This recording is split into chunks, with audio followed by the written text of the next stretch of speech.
په انضمام باندې چې را انضمام به وشي څه ترقي به وکړو بالکل یو امید و چې را انضمام به وشي دې ملک کې د زمونږ چې کوم پاټ او مرج علاقې دي دې کې به څه ترقیاتي کارونه وشي خو افسوس چې د انضمام پسې داسې یو نااهله حکومت راغی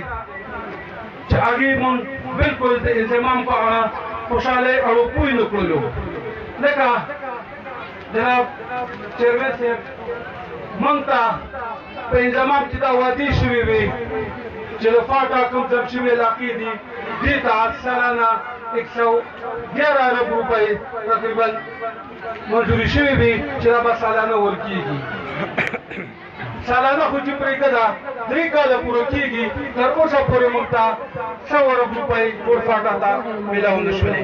چې کومې رام شي هغه دوباره کې پي کې حکومت په خپل دغه کې استعمالوي بهرحال دا محرومۍ او دغه به زمونږ هله ختمېږي چې راتلونکي وخت دپاره موږ سوچ وکړو موږ داسې کسان د میدان ته راولو داسې کسانو ته اوټ ورکړو هغه کسان پاس کړو چې هغه ته موږ رسایي مسانئ او هغه زموږ په دغ درد باندې پوهېږي بلکې زموږ د خپل جدید خاورې نه وي داسې نه چې هماغه شان که MNA او PNP او هغه کسان موږ پاس کړل چې